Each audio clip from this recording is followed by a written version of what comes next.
তো তোমরা থাম্বনেল দেখে বুঝতে পেরেছো আজ তোমাদের সঙ্গে কি আলোচনা করব। কলকাতা পুলিশের জব প্রোফাইল। তো কলকাতা পুলিশের এভরিথিং সবকিছু তোমাদের সঙ্গে আমি আলোচনা করব। কলকাতা পুলিশের মাসিক বেতন কত, ট্রেনিং কেমন হয়, কেমন ছুটি হয়, কেমন তোমার মিসম্যানেজ হয়, প্রমোশন কেমন, কেপি কনস্টেবল থেকে তুমি সর্বোচ্চ কত পর্যন্ত পৌঁছাতে পারবে, তারপরে বছরে কতগুলো ছুটি পাবে, তোমাদের বেতন কেমন, বছরে বেতন কেমন আসবে, আর তোমরা কোন কোন ধরনের ডিউটি হয়, তোমাদের ট্রেনিং চলাকালীন কি কি করতে হবে, হ্যাঁ, পোস্টিং কোথায় হয়, তো সবকিছু এভরিথিং যত কেপি কনস্টেবলের যত প্রশ্ন আছে সব প্রশ্ন তোমাদের সঙ্গে আমি আজ সঠিক উত্তর দেবো। তোমরা আমাকে অনেকেই প্রশ্ন করেছিলে, কয়েকজন শিক্ষার্থী বন্ধুরা, যে দাদা কেপি কনস্টেবলের জব প্রোফাইল নিয়ে একটা ভিডিও করো। তো সেই জন্যই তোমাদের জন্য এটা নিয়ে আসা। তো তোমাদের আমি আজকে তোমাদের যদি কোনো লাইভ কোশ্চেন থাকে কেপি কনস্টেবল নিয়ে অবশ্যই আমাকে জানাতে পারো, আমি তোমাদের সঠিক উত্তর জানিয়ে দেবো। আর এছাড়াও আমি তোমাদের আজকে ডিটেলসটা A to Z সবকিছু বলবো। তো তোমরা যারা এখনো আমাদের চ্যানেলে জয়েন করোনি অবশ্যই জয়েন করে নাও, এবং আমাদের চ্যানেলে নতুন শিক্ষার্থী বন্ধু হয়ে থাকলে অবশ্যই সাবস্ক্রাইব করে রাখো। তো দেখো, প্রথমেই আমরা চলে আসি কলকাতা পুলিশের একদম। আমি শুরু থেকে, তোমরা ভিডিওটা শুরু থেকে শেষ পর্যন্ত দেখো, তাহলে A to Z কলকাতা পুলিশের ভালো দিক, খারাপ দিক, ডাব্লিউবি পুলিশ এবং কলকাতা পুলিশের পার্থক্য, সামঞ্জস্য, সুযোগ সুবিধা সবকিছু, কি সুযোগ আছে, কি সুবিধা আছে, কি অসুবিধা আছে, সবকিছু তোমরা জানতে পারবে। A to Z সব জানতে পারবে। তো আমি একদম শুরু থেকে শুরু করছি। তো কলকাতা পুলিশের নিয়ে যদি যদি মনে কোনো প্রশ্ন থাকে কলকাতা পুলিশ নিয়ে, অবশ্যই সেই প্রশ্ন আমাদের কাছে করতে পারো, আমরা তার সঠিক উত্তর দেবো। আজ তোমাদের সঙ্গে A to Z Kolkata police নিয়ে সবকিছু বলবো। তো প্রথমেই বলি কলকাতা পুলিশ, তোমরা এটা সকলেই জানো যে কলকাতা পুলিশ প্রতিষ্ঠা হয় 1866 থেকে, 1866 সাল থেকে। আর কলকাতা পুলিশের হেডকোয়ার্টার জানো লালবাজার। আর কলকাতা পুলিশের মোটো উইথ ইউ অলওয়েজ, এটা সকলেই জানো। আর তোমাদের যে মেন আমরা বিষয়টি আসবো, যে কলকাতা পুলিশের তোমাদের পোস্টিং, কলকাতা পুলিশের পোস্টিং কোথায় কোথায় হয় এবং কয় ভাগে বিভক্ত হয়। তো প্রথমে পোস্টিং বিষয়টা আসি। দেখো, কলকাতা পুলিশের পোস্টিংটা তোমাদের টোটালে 3টে পার্টে হয়। একটা হলো ব্যাটালিয়ন, একটা ট্রাফিক, একটা হলো পুলিশ স্টেশন। এই 3টে পার্টে হয়, 3টে পার্টে হয়। তো ব্যাটালিয়নে যারা থাকে তাদের ডিউটি একরকম, যারা ট্রাফিকে থাকে তাদের ডিউটি একরকম, যারা পুলিশ স্টেশনে থাকে তাদের ডিউটি একরকম। এবার ডিউটি আওয়ার কত, যে কতক্ষণ ডিউটি করতে হয় কলকাতা পুলিশের, কলকাতা পুলিশের কত সময় ডিউটি করতে হয়। তো কলকাতা পুলিশের জন্য মাত্র, জানো এটা আশা করি সকলেই জানো, তারপর তোমাদের জানিয়ে দিই, ডাব্লিউবি পুলিশে কিন্তু 24 ঘন্টা ডিউটি থাকে। ডাব্লিউবি পুলিশের 24 ঘন্টা ডিউটি থাকে। তোমাদের কোনো ডিউটির কোনো নির্দিষ্ট সময়সীমা নেই, কিন্তু কলকাতা পুলিশে 8 ঘন্টা ডিউটি করতে হয়। সেটা রাত্রে হতে পারে, সেটা দুপুরে হতে পারে, সেটা সকালে হতে পারে। ডিউটি আওয়ার ভাগ করা থাকে। তবে কার্যক্ষেত্রে কিছু কিছু ক্ষেত্রে, যেমন কার্য বিশেষ, সেই ডিউটিটা একটু চেঞ্জ হয়, কিন্তু সচরাচর 8 ঘন্টা ডিউটি করতে হয়। তো ওই 8 ঘন্টা ডিউটি করার পর তুমি কিন্তু যেহেতু তোমার কলকাতায় পোস্টিং, তুমি কিন্তু বাড়ি চলে আসতে পারবে। এটুকু কিন্তু সুযোগ সুবিধা থাকে। আরো কিছু সুযোগ সুবিধা আছে, সেগুলো তোমাদের সঙ্গে A to Z সবকিছু বলবো। তো ভিডিওটা শুরু থেকে শেষ পর্যন্ত দেখো এবং শোনো, তাহলে তোমাদের কাছে কলকাতা পুলিশ নিয়ে যে সুবিধাগুলো বা সুযোগগুলো বা যদি কোনো অসুবিধা থাকে সেগুলো তোমাদের সঙ্গে আমি জানিয়ে দেবো। তো কলকাতা পুলিশের ডিউটি আর বললাম 8 ঘন্টা। তো 8 ঘন্টা ডিউটি করার পর তোমার কলকাতা যে এরিয়ার মধ্যেই তোমার ডিউটিটা হবে, জাস্ট একটা এরিয়া একটু বাড়িয়েছে। এবার তোমরা সকলেই জানো যে কলকাতায় একটা একটা জেলার কিছুটা অংশ নিয়েছে। এই ভোটের মধ্যে যে ইয়েটা হলো, গোলযোগটা হলো, তারপরে কিন্তু কলকাতার সঙ্গে ওটা এড হয়েছে, ওই জেলার কিছুটা অংশ এড হয়েছে। তো সেটা পরে, ওটা কোনো ফ্যাক্টর না। তো তোমরা যারা কলকাতা পুলিশে জব প্রোফাইল সম্বন্ধে জানতে চাও, তোমাদের সঙ্গে আমি A to Z সবকিছুই আসছি। তো প্রথমে বললাম 8 ঘন্টা ডিউটি। তো 8 ঘন্টা ডিউটি করার পর তুমি নিয়ার বাই ওখানেও যে ক্যাম্প আছে সেখানে থাকতে পারো, বা তুমি বাড়ি চলে আসতে পারো। তো 8 ঘন্টা ডিউটি করার পর তুমি যেহেতু নিয়ার বাই, বাড়ি চলে আসতে পারবে যে কোনো মুহূর্তে। এটা গেল, এটা একটা ভালো সুযোগ যে তুমি কলকাতা পুলিশে চাকরি করে বাড়ি আসতে পারবে, প্রতিদিন তুমি বাড়ি যাওয়া আসা করতে পারবে। এটা আচ্ছা। তো বললাম যে 3 ভাগে ভাগ হয়, একটা হলো ব্যাটালিয়ন, একটা হলো ট্রাফিক, আর একটা হচ্ছে তোমার পুলিশ স্টেশন। তো যারা ব্যাটালিয়নে থাকে তারা তাদের ট্রেনিং সংক্রান্ত যে সকল কাজকর্ম সেগুলো করতে হয়, ট্রেনিং সংক্রান্ত যত রকম কাজ আছে। যারা ট্রাফিক লাইন থাকে তারা আইন শৃঙ্খলা বিভিন্ন রকম কাজ, তোমরা যা জানোই যে ট্রাফিক যাদের নিয়ন্ত্রণ, কোনো রকম গোলযোগ বা রাস্তা কোনো রকম জ্যাম না হয়ে যায় সেগুলো ক্লিয়ারেন্স রাখা। আর পুলিশ স্টেশনে যে সকল সব রকম ভাবে পুলিশ স্টেশনে যেগুলো হয়, মনে করো পুলিশ স্টেশনে কেস, অবৈধ যেসব কাজকর্ম বা আইন শৃঙ্খলাকে পরিবেশ পরিস্থিতি শৃঙ্খলাপূর্ণ রাখার জন্য পুলিশ স্টেশনের কাজ এটা। এটা গেল তোমাদের পোস্টিং। এবার তোমাকে কি কি কাজ করতে হয় দেখো। আইন শৃঙ্খলা রক্ষার জন্য তোমাদের কি কি কাজ করতে হবে? কর্মক্ষেত্রে ঊর্ধ্বতনদের সহায়তা করা, এটা একটা কাজ। মারামারি বা ব্রেকআউট সমাধান করতে তোমাদের আসামিদের বিরুদ্ধে যথেষ্ট প্রমাণ সংগ্রহ করে কোর্টে উপস্থিত করা। কোন ত্রুটি না করে মামলার বিবরণ ফাইল করা। এই ধরনের মানে যেগুলো তোমার কনস্টেবল হিসাবে ঊর্ধ্বতন কর্তৃপক্ষ যে তোমাকে যে দায়িত্ব দেবে সে দায়িত্ব পালন করা। এই হলো তোমাদের কাজ। তো ৩ টে ভাগে ভাগ হয় কাজটা। এই কাজগুলো গেল। এবার তোমাদের যে বিষয়টা আসি যে তোমাদের সেলারি তোমরা ইন হ্যান্ড কত পাবে?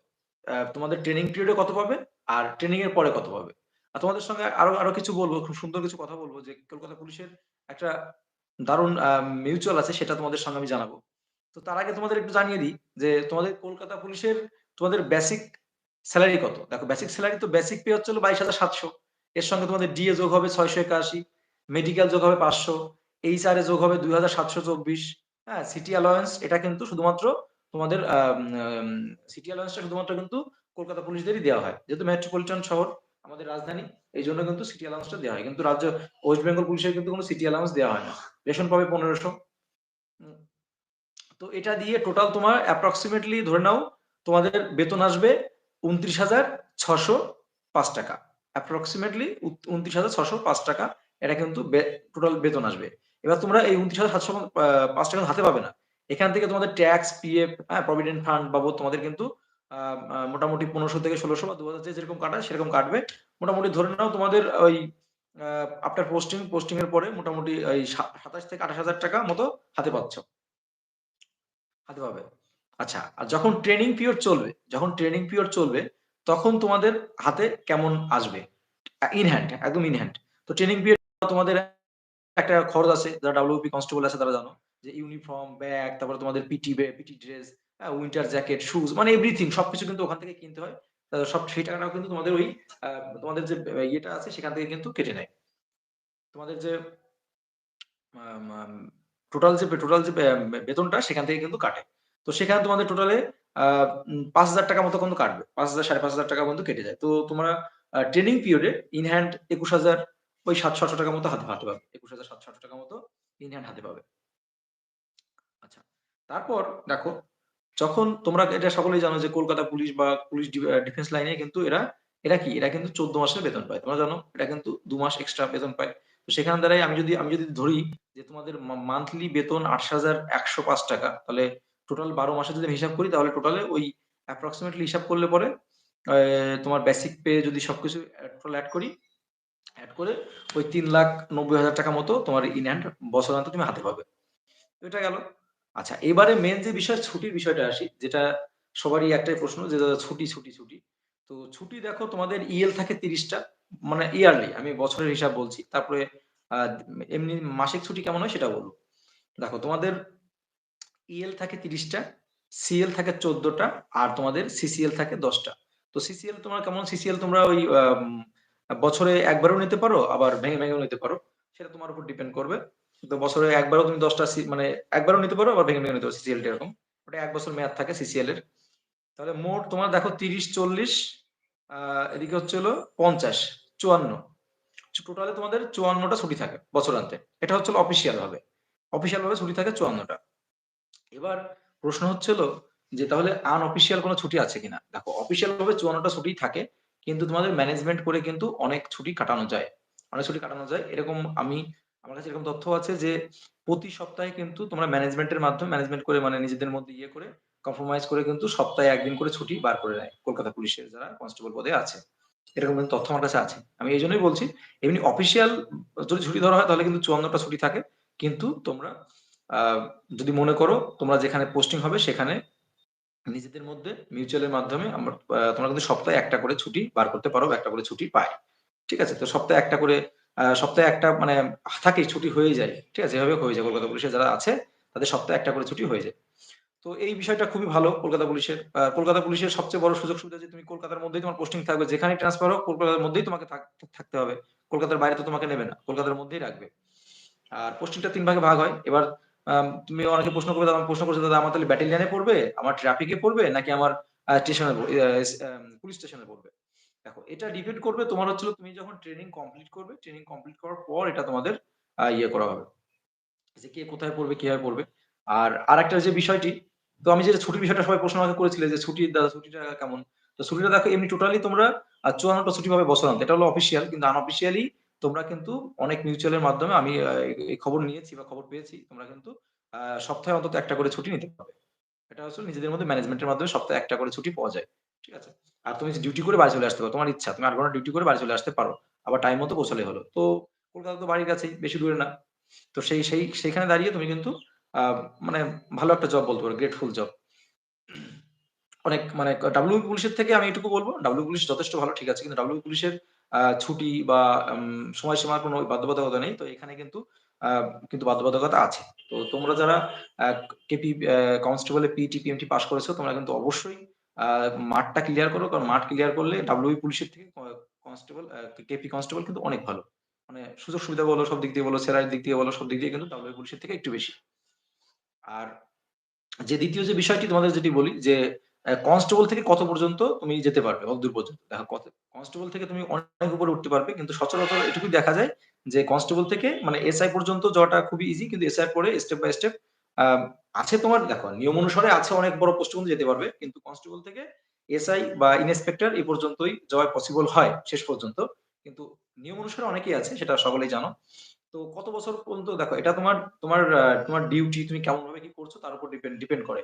কেউ হয়তো কারোর হয়তো ১০ বছর লেগে যাচ্ছে, কারোর ১৫ বছর লাগছে নিয়ম অনুসারে। আমি নিয়মের কথা বলছি যে এসআই হতে গেলে। কনস্টেবল থেকে এসআই পদে প্রমোশন হতে গেলে। তো এই বিষয়গুলো আছে। আর তোমরা যারা কেপি কনস্টেবল এ তোমরা যারা সিলেকশন হবে, তো তোমাদের সবচেয়ে বিগ অপরচুনিটি এটাই যে তোমরা আ ডা বাম ছুটিটা ঠিকঠাক মতো নিতে পারবে। নিজের মতো করে ব্যবহার করতে পারবে এবং তোমরা বাড়ির কাছে থাকতে পারবে। এবং ইচ্ছা খুশি মানে ম্যানেজমেন্টের মাধ্যমে তোমরা অনেকগুলো ছুটি পাবে। এই ছুটি নিয়েই আমাকে অনেকেই প্রশ্ন করেছে, "দাদা শুনেছি ছুটি অনেক।" তো আমি সরাসরি একটা কলকাতা কনস্টেবল এর সঙ্গে কথা বলে আমি তোমাদের সঙ্গে কিন্তু এই বিষয়টা জানাচ্ছি। তো আমি সরাসরি শুনেছি তারা সপ্তাহে ১ টা করে ছুটি কিন্তু বার করতে পারে। হ্যাঁ? এটা কিন্তু অফিসিয়াল না। আনঅফিসিয়ালি কিন্তু ছুটি বার করতে পারে। সপ্তাহে ১ টা করে ছুটি। তারপর তোমার আম তারা কিন্তু আম যে বছরান্তে যে ১০ টা ছুটি তারা একবারেও নিতে পারে। যে সিসিএল যেটা থাকে সেটা একবারে নিতে পারে। মোট বছরান্তে ৫৪ টা ছুটি এটা বলেছি। তো এই বিষয়গুলো তোমাদের জন্য অবশ্যই এই বিষয়গুলো খুব ভালো বিষয়। আর ডাব্লিউবি পুলিশের যেগুলো বললাম, ডাব্লিউবি পুলিশেও ভালো খারাপ বলব না, অবশ্যই ভালো। কিন্তু ডাব্লিউবি পুলিশে কলকাতা পুলিশের থেকে ডাব্লিউবি পুলিশে একটু সুযোগ সুবিধা বা একটু ইয়েটা একটু কম। এটা সকলেই জানো। আ সুযোগ সুবিধা বা বেতনের দিক থেকেও কিন্তু একটু কম আছে। যেমন তোমাদের মেট্রোপলিটন যে আ অ্যালাওয়েন্স টা দেওয়া হয় সেটা কিন্তু ডাব্লিউবি পুলিশের ক্ষেত্রে দেওয়া হয় না। তো রেশন হিসাবে এটা ৳১৫০০ দেওয়া হয়। এভাবে করে কিন্তু বেতন ২,০০০ থেকে ৳২,৫০০ কাছাকাছি কিন্তু ৳২,৫০০ ডিফারেন্স আছে বেতন। তো এই বিষয়গুলো অবশ্যই আছে। আর তোমাদের যদি মনে কোনো প্রশ্ন থাকে এই ডাব্লিউবি পুলিশ বা সরি, তোমাদের যদি কলকাতা পুলিশের নিয়ে কোনো প্রশ্ন থাকে মনে, যে কলকাতা পুলিশের কোনো বিষয় জানতে চাও, জব প্রোফাইল নিয়ে। যদি আর কোনো প্রশ্ন দেখা গেল আমার বলতে মিস্টেক হয়ে গেছে, তাহলে কিন্তু অবশ্যই আমাকে জানিও। আমি অবশ্যই সঙ্গে তোমাদের উত্তরটা জানিয়ে দেব। যদি কোনো প্রশ্ন থাকে আমাকে অবশ্যই করতে পারো। তোমাদের যদি কোনো প্রশ্ন থাকে আমাকে জানাতে পারো। কলকাতা পুলিশের কোনো প্রশ্ন নিয়ে।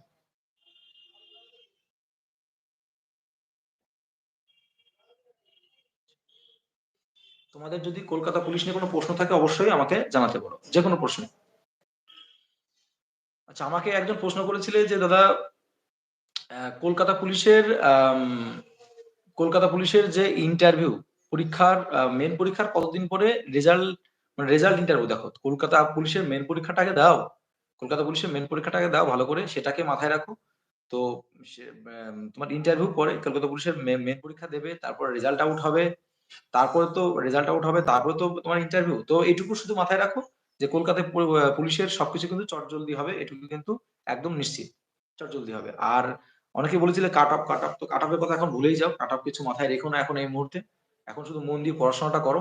আর কাট অফ টা তোমাদের দেখো এটুকু তোমরা বললে পরে হয়তো অনেকেই অনেক রকম কমেন্ট করবে। কিন্তু এটুকু বলছি তোমাদের কলকাতা পুলিশের যে পিলিতে যে কাট অফ গেছে, তো সেই কাট অফ এর বেশি কিন্তু মেইন পরীক্ষায় যাবে না। কেন বলছি? তো আমার মতো যেমন আমি আমার প্রচুর জানাশোনা বা প্রচুর ছেলেপেলে কিন্তু যারা অলরেডি চাকরি করছে বা অনেকে কিন্তু প্রচুর ক্যান্ডিডেট কিন্তু মাঠে যায়নি। ঠিক আছে? তো সেদিক থেকে দাঁড়িয়ে তোমাদের কিন্তু মাঠেও কিন্তু যে খুব আহামরি পাস করেছে তা না। খুব আহামরি পাস করছে তা না। পাস করছে, পাসের হারটা ঠিক আছে, ঠিকঠাক আছে। যে একেবারে খুব কম তাও না, আবার একেবারে খুব বেশি তাও না কিন্তু। তো সেখানে দাঁড়িয়ে মাঠটা পাস করতে পারলে কিন্তু তোমার চাকরির অপরচুনিটি অনেকটা বেড়ে যাবে। আর নিজেকে ঠিকঠাক মতো প্রিপারেশন মানে নিজেকে ঠিকঠাক মতো তৈরি করো, ঠিকঠাক মতো পড়াশোনাটা করো। তাহলে আশা করি তুমি কিন্তু অবশ্যই সাকসেস লাভ করবে এবং আপকামিং যে সামনে যে মেইন পরীক্ষাটা তোমাদের হচ্ছে ৩ তারিখে সেটাকে কিন্তু তোমাকে একদম 100% টার্গেট নিয়ে মোটামুটি তোমার সেখানে টার্গেট 70 প্লাস টার্গেট রাখতে হবে। কিন্তু আমি শুধু এটুকুই বলছি যাদেরই 70 র কাছাকাছি নম্বর থাকবে তারাই কিন্তু পাস করে যাবে, তাদের আর কোনো সমস্যা থাকবে না। তারা কিন্তু ক্র্যাক করবে এটুকু আমি বলছি। 70 প্লাস যাদের নম্বর থাকবে তারা কিন্তু অবশ্যই তোমাদের ইন্টারভিউ ডাক পাবে। এটুকু একদম নিশ্চিত। এটুকু মাথায় রেখো যে যারা 70 প্লাস নম্বর পাবে তারা অবশ্যই ডাক পাবে।